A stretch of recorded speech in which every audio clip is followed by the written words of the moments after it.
Well, folks, Morning Joe has done it again. Today's breaking news story is straight out of George Orwell's famous novel 1984, but it's real life. Because MSNBC has continued its tragic fall into becoming an absolute joke. Maybe not all of it, but certainly the cast of Morning Joe, specifically its hosts, Joe Scarborough and Mika Brzezinski. That intro was from a month ago, and it is just as relevant today, if not more so, after the Orwellian level of kowtowing Morning Joe and Mika Brzezinski specifically continued to do for Donald Trump. It is no longer just embarrassing, as we'll see, but downright dystopian. And that is especially true considering we literally just talked about this problem. And trust me, I know from the comments many of you are well aware of their kowtowing to Donald Trump from a few weeks ago, but today's abysmal and humiliating display of giving in to the fear of Trump was so bad that one of their guests wrote an entire piece in The Atlantic about the incident, revealing just how badly they've given in to the fascist censorship of Trump and forced themselves to apologize for a joke that the guest made on their show about Fox News. And I know a lot of you agreed with the sentiment of that video, and I'll play portions of that story towards the end to further reiterate how far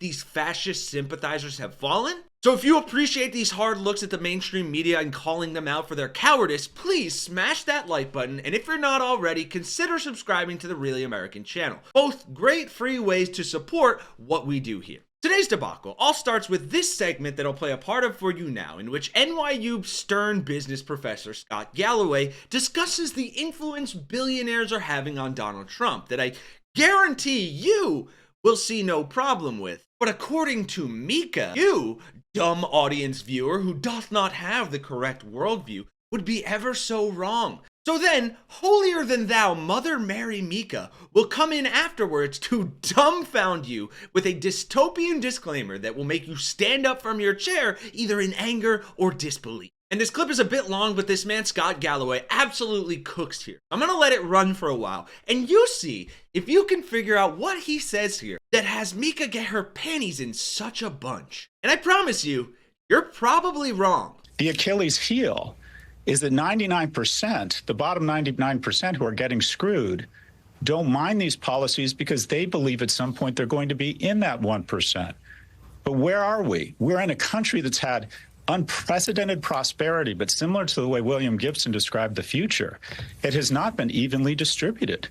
When 40% of U.S. households are struggling with some sort of medical or dental debt, when a quarter or 20% of households with kids are food insecure, and yet we have one man, Jensen Huang, and I like Jensen, who is now worth more than Boeing.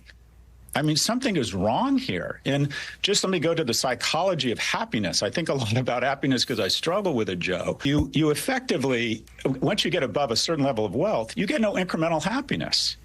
So why on earth would you not go back to a tax policy of the 60s, 70s, and 80s, where say above, pick a big number, 10 million, you actually pay more than 10%, maybe more than 20%, maybe more than 50%, because the difference between 30,000 a year for a household and 50,000 is enormous to the well-being of that household. Low-income kids in low-income households have higher resting blood pressure, but the difference between making 10 million a year and 15 million a year offers you no happiness.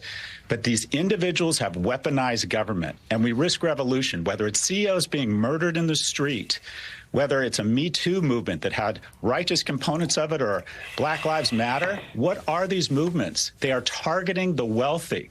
We are in the midst of a series of small revolutions to correct income inequality. And the reason we put an insurrectionist and a rapist in office is because for the first time in our nation's history, a 30-year-old man or woman isn't doing as well as his or her parents were at 30. Why? Because the majority of households are having the oxygen sucked out of the room, such that a small number of individuals and a small number of companies can be worth more than nation states. Did you catch it? Probably not, because Galloway goes on for another 4 minutes railing against wealth inequality, and it's an actually fantastic rant that I would recommend watching if it wasn't featured on Trump Media's Morning Joe. But no sooner had Galloway finished speaking than Brzezinski appeared on screen to read this statement. Scott Galloway, thank you very much. His latest book is entitled The Algebra of Wealth, a simple formula for financial security. Great conversation. I want to make a comment, though, just about a word that was used in this interview.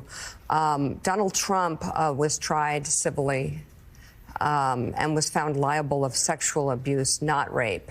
But the judge in the case likened his actions to rape, but the liability was officially called sexual abuse. Coming up, Donald Trump says he will be inheriting a bad economy when he takes office later this month. Are you kidding me? She just cherry-picked a single word from his 6+ minute diatribe on wealth inequality in the United States to go back and say, well, technically, Donald Trump isn't a certified rapist.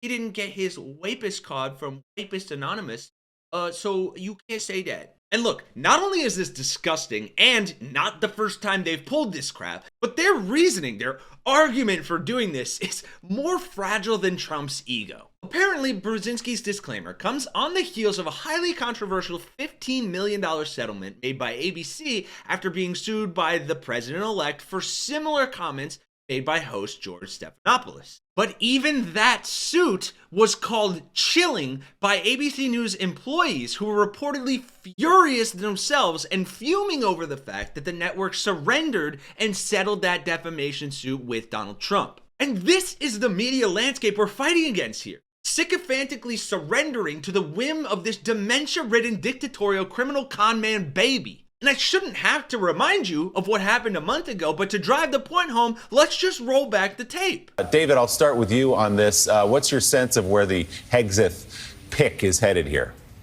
Well, just given what one sees on camera, if you're too drunk for Fox News, you're very, very drunk indeed. A little bit earlier in this block, there was a comment made about Fox News in our coverage about Pete Hegseth and the growing number of allegations about his behavior over the years and possible addiction to alcohol or issues with alcohol. The comment was a little too flippant for this moment that we're in. We just want to make that comment as well. We want to make that clear. We have differences in coverage with Fox News, and that's a good debate that we should have often.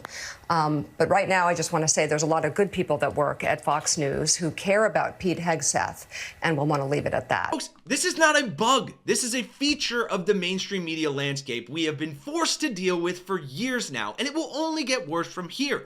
You know it, I know it, and I know you will all sound off in the comments, as you rightly should. But while it is a sad sight to see legacy media increasingly under the puppet strings of corporate interests, forcing or coercing their talent into towing the line of authoritarianism for the benefit of profit and at the expense of democracy and an educated American public, perhaps this is what needs to happen. Maybe. Like a lot of other parts of this convoluted system that has completely stopped serving the people it was implemented to, the mainstream media needs to be figuratively burned to the ground or at least reset so something better can rise from the ashes and take its place. And that is exactly our goal here at Really American. So if you enjoy these videos, the satire, the news from people who will tell it to you straight, respond to you in the comments and aren't beholden to corporate interests, then consider dropping a like down there and subscribing to the channel to help us democratize the news and bring some sanity through humor. Because on my mama, I vow never to suckle at the teat of Donald Trump, unlike Mika and Joe, who hopefully will at least wake up and smell the fucking coffee someday. For Really American, I'm Kenny Hesse, and I'll see you all in the next one.